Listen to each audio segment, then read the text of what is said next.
The map of Brooklyn is kind of hard to wrap your head around. It's the second largest of New York City's 5 boroughs, making it 3 times bigger than Manhattan. Brooklyn is huge, right? Brooklyn is huge. Thanks to the grid pattern covering most of Manhattan, it's pretty easy to make sense of. But Brooklyn does not have that same luxury. The streets here are not regular. Brooklyn is basically what Manhattan would have been had there been no 1811 Commissioner's Plan. As I started looking at old maps of Brooklyn, I realized that there's actually a bigger story here, and it's about the growth of New York City. So I want to look at several features on this map that tell that story.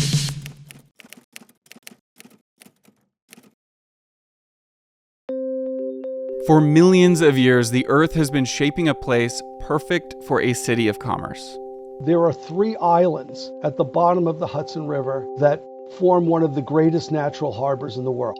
One that rarely froze in the winter despite its high latitude. And it's pretty much the only really massive harbor on the East Coast like that in the wintertime. And so you have all these Native American tribes that are out on Long Island who are whaling tribes. So their big opportunity to trade their goods is in the winter.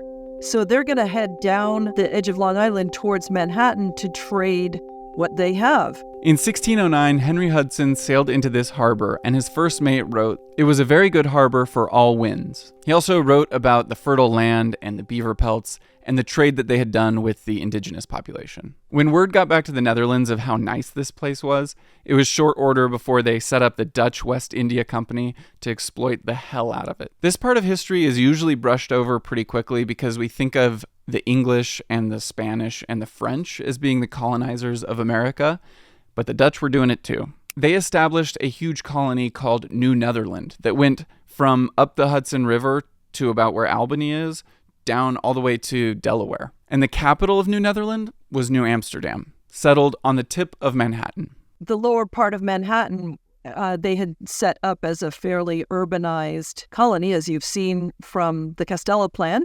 The Castello Plan is the oldest map we have for New Amsterdam. Toya Dubin has been working for the last 15 years on a project with the New Amsterdam History Center, where they've been taking this Castello map and making it 3D. We make 3D models, an encyclopedia, and a series of slider maps which integrate with one another. I think this is so sick, and it was a huge resource for this video. There's a link in the description so you can go poke around not only on the 3D model, but also through a bunch of resources on that site. And the relationship between Manhattan and this portion of Long Island that would become Brooklyn is really important. They needed surrounding farmland very much the way European villages and cities are set up, where you have an urbanized center and you have big fields and farms surrounding it, and goods are brought in from those surrounding fields and farms. And that's part of what makes that little urban center sustainable. To understand it more, I worked my way into Brooklyn and met up with Fran. He helped me on the video of Broadway, since he's written a book about it, and has taught a bunch of classes about the history of Brooklyn. So I figured he'd be the perfect person to talk to. To get our bearings a bit, and to understand the beginnings of Brooklyn, we went to Prospect Park, which is probably the biggest visual anchor on the map. There was a glacier that came down, which was called the Wisconsin Ice Sheet, that covered New England and the Hudson River Valley. When the glacier retreated and melted, it left that ridge of land behind, and that's called the terminal moraine. And that is still evident in Brooklyn, right here in Prospect Park. Greenwood Cemetery just to the west is also part of that. This terminal moraine has had a big impact on the map of Brooklyn. The shape of modern Brooklyn was largely determined by 6 settlements. These are the anglicized versions of the names that still persist, except for New Utrecht, which I guess sounds English enough, and Gravesend, which was the only one of the 6 that actually was English from the beginning. The 6 original townships that formed what is today Brooklyn were farming communities. Those were established in the bottomland.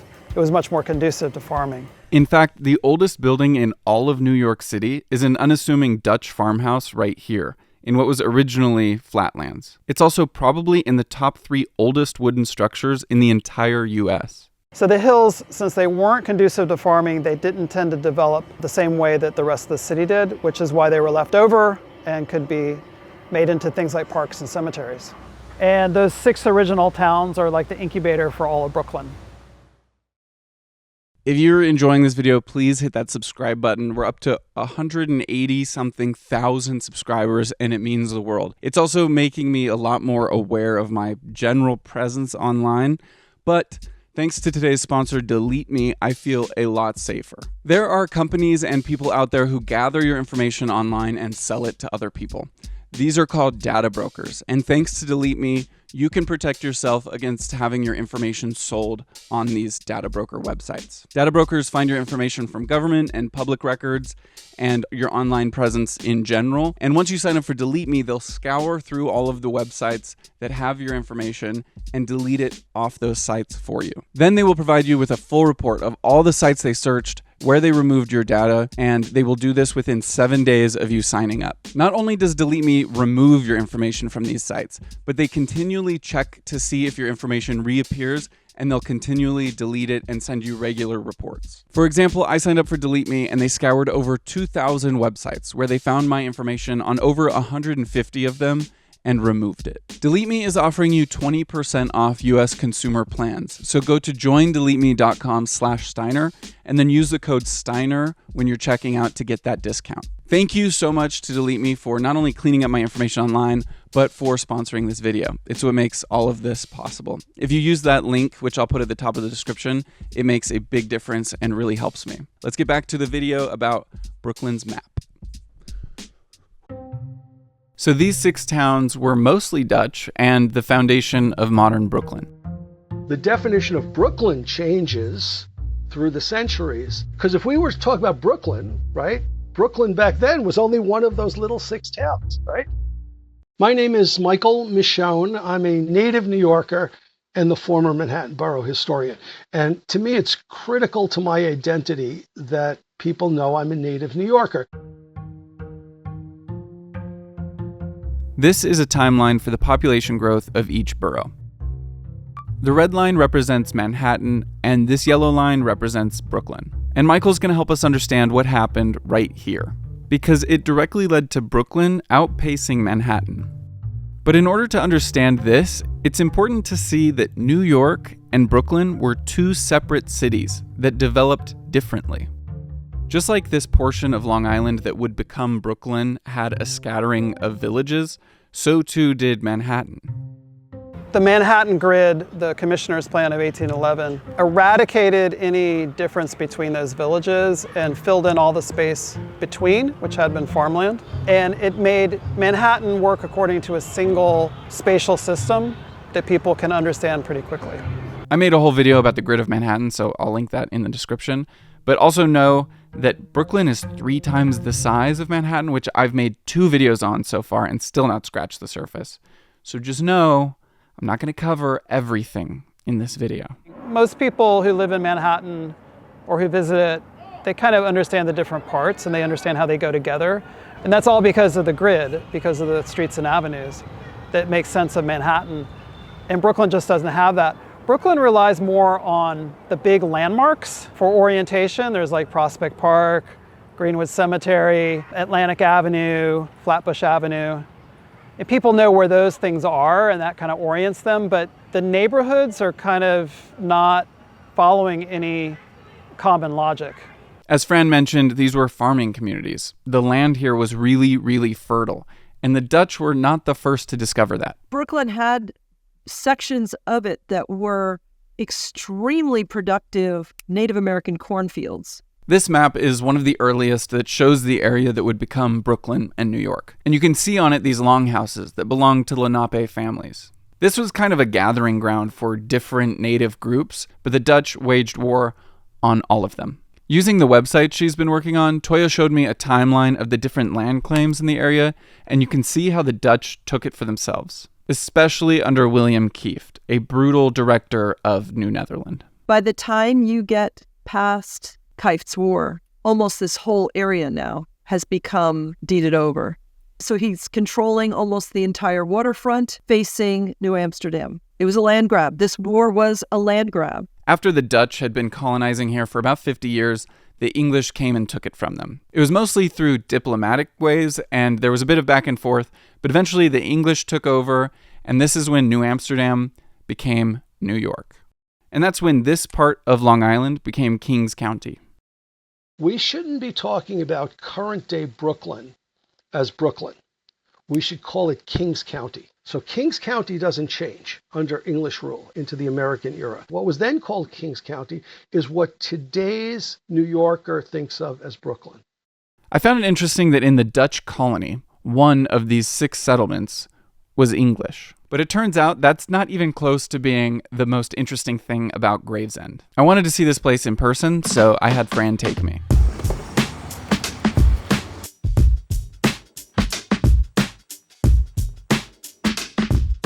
This is an early plan for Gravesend, and this is not the grid I think of when I think of New York City. Yet, this was the first street grid within the entire modern city, 150 years before Manhattan's grid. The fact that it's a grid was only one of the uncommon things about its layout for the time. It had a large public space for each block, and it had these radiating boundary lines for farms that correlated to each block. And the person behind all of this was Deborah Moody. So Deborah Moody was an English immigrant, so she wasn't Dutch, and she founded Gravesend in 1643, and she was given a land grant by the then Dutch Director General. The very next day after filming with Fran in Gravesend, I got to go to the municipal archives and look at the exact document that he's talking about. We're going to the municipal archives, and I'm pumped. Toya connected me with Sylvia Collar, who is the director of the Municipal Archives. They opened up this cool old safe, and they pulled out some interesting documents. Okay, so this is the original land deed. To Deborah Moody from General Kieft. Mm-hmm. Marking the first land owned by a woman in New York City. Yes, that we know of. That's pretty crazy, that we right? know of. That we know of. And she had fled Massachusetts after being excommunicated, and she was an Anabaptist, so she came here with her followers and started this colony. So she was the first woman to start a colony in the New World. Right here, see? And look how beautiful it is. You see the spokes radiating out. Some of the original landowners might be represented here. Whoa. Looking at a modern map of Brooklyn, you can still see this 4-square grid that Deborah Moody laid out. And the cemetery that was on this square is still there. So there are actually 2 cemeteries. So this is the Van Sicklen family cemetery, and the other one is the Gravesend Cemetery, which is the remnant of the original public cemetery. And not just the cemetery. Across the street, this house still stands. And it was built in sections beginning in the early 18th century by the Van Sicklen family, and is attributed to Deborah Moody because it uses part of her original building lot. But she died 50-something years before its construction, so it's not true that it's actually her house. But it's certainly an early example of Dutch architecture still in the city, which is pretty extraordinary. The 4-square grid is still here, but it's been completely integrated into the rest of Brooklyn, so you would never know it was here. And it looks like just a normal neighborhood now, with furniture stores and car body shops and everything, and you would never know its origins. Now a train cuts right through the center of this 4-square grid, and I'm willing to bet that most of the passengers probably have no idea the history that they're passing. But this is just one of those 6 settlements. So obviously I can't look this closely at all of them right now, but I want to talk about how they connected to each other and how they connected to New York. Fran mentioned that these streets were an anchor point to orient yourself, and that's because if the original towns that made up Brooklyn were the foundation, then these streets are the framing. A lot of these routes were used by the Lenape before the Dutch ever arrived, and then the Dutch began using them before eventually they were literally cemented into the map of the city. By the time the English arrived, the Dutch had solidified these routes into ferry roads, which led to the port and to Manhattan. You can also kind of tell which roads were part of the early framework of the city just based on their names.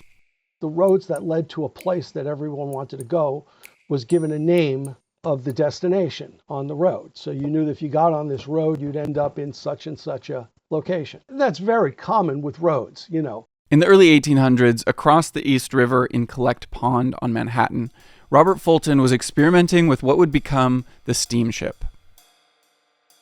Before that, they would use ferries, but they were under sail power, wind power. So the steam ferries allowed for regular service that could bring a lot more people back and forth. So once that started, people could live in Brooklyn and get to work in downtown Manhattan really quickly and reliably.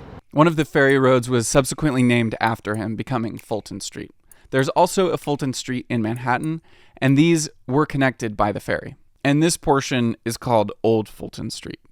The story of Brooklyn is the story of a bunch of disparate settlements that grew until they eventually merged together to become Brooklyn. And I just wanted to point out a couple different spots in the city that I found interesting.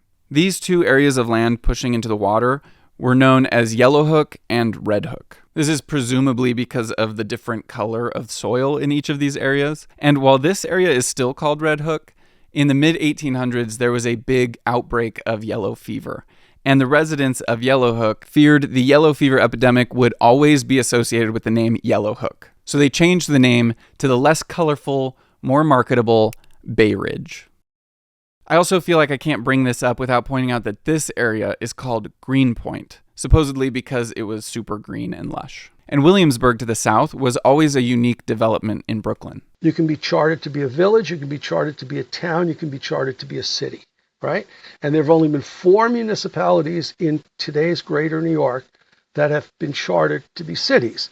One of them is the city of Brooklyn. One of them is the city of New York, the city of Long Island City.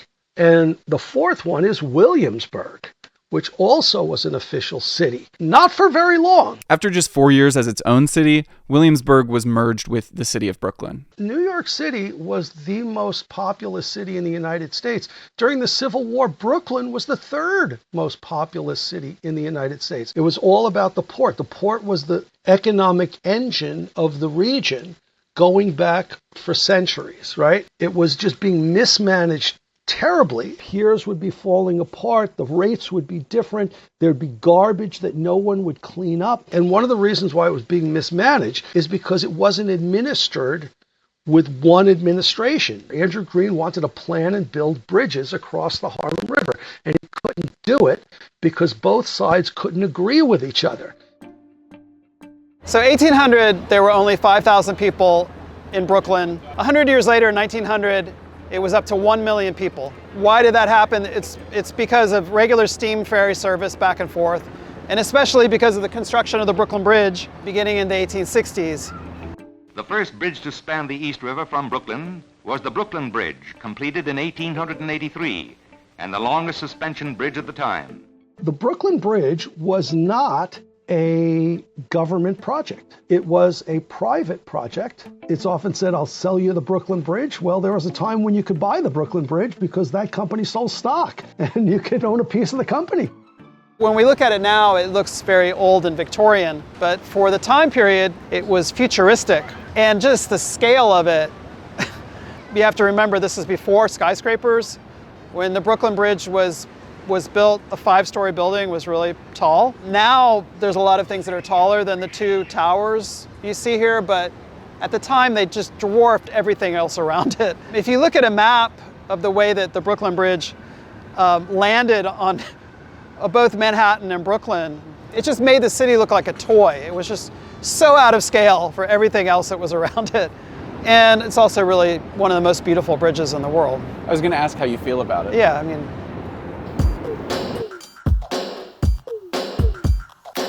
when the Brooklyn Bridge was finished, a lot more people could work in Manhattan and live in Brooklyn. And so Brooklyn exploded in population. This is an aerial photo from the 1920s. You can see this is recognizable as the Brooklyn we see now. There are still spots where you can see farms and undeveloped areas, but how did it get to this so fast? This line represents the consolidation, the moment when New York and Brooklyn were no longer 2 separate cities, but all 5 boroughs were combined to basically become the New York City we know today. And a huge reason the consolidation happened in 1898 was because of someone named Andrew Haswell Green. In his report, you can just feel the frustration.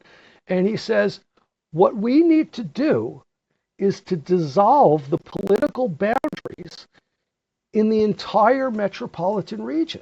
We need to turn this whole thing into one city so it will be administered and planned economically and efficiently without these petty little priorities. Michael is a huge fan of his and every year holds a toast in his honor, which I just missed this year. Michael does a bunch of events and has a newsletter, which I'll link below. You should just email him so you can be on that newsletter if you ever want to go to one of these toasts or one of his other announcements. So the consolidation increased the real estate of New York City by 5 times, went from 60 square miles to 300 square miles.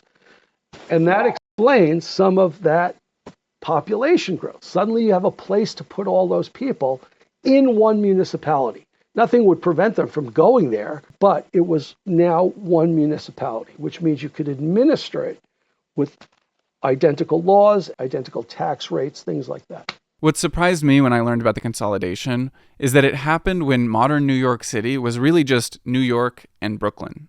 What many people do not realize when they think about or study the consolidation is just how empty the metropolitan region was at the turn of the century. The only pockets of true dense population existed in Manhattan and Brooklyn. The hinterlands were empty, literally potato fields, horse carts. The place was empty. So 1900, it was, the population was up to 1 million. But that took 100 years to get that many, from 1800 to 1900. And then 20 years later, the population had doubled to 2 million. And that was all because of the subway. Before consolidation, you would have, street rail lines and whatever have you that operated within the municipal boundaries. It wouldn't be easy to cross those municipal boundaries. Well, you have one city, now you can build a subway that goes wherever you want to put it, right?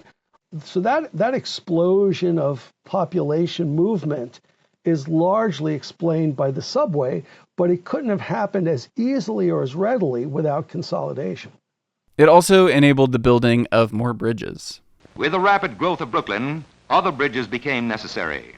In 1909, the Williamsburg Bridge was open to traffic, and not long after that, the Manhattan Bridge.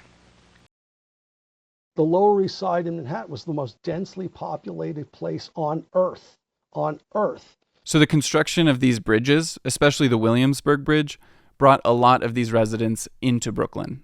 The consolidation paved the way for Robert Moses, who's had a bigger impact on the map of Brooklyn, arguably than anyone else in the last 100 years. This is a map on the inside cover of the book The Power Broker about Robert Moses, and it shows all of the streets and routes that he was responsible for. One of these routes is the Brooklyn-Queens Expressway, or the BQE. And in the classic Moses fashion, it part the seas between the high-income and low-income neighborhoods. Nah, that's a stupid joke. And the BQE is proof that consolidation did not fix all mismanagement problems. It's in dire need of repair, and nothing has been done yet. But a reason, or at least an excuse for why nothing has been done, is because of the sheer amount of people using it.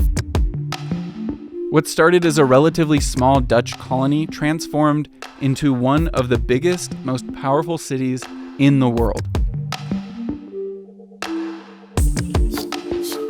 This one was super fun to make. I love New York City, obviously, and I have a lot to learn still about Brooklyn. This is a never-ending rabbit hole, I feel like. If you want to learn more about New York, check out the resources below. But also let me know in the comments if you want me to look at different aspects of the city or different cities. Huge thank you to all of the experts that helped me with this. Please go check out their links below as well. And lastly, I have a Patreon linked below if you want to support me there. If not, please subscribe to the channel, and I'll see you guys in another video super soon. Love you guys.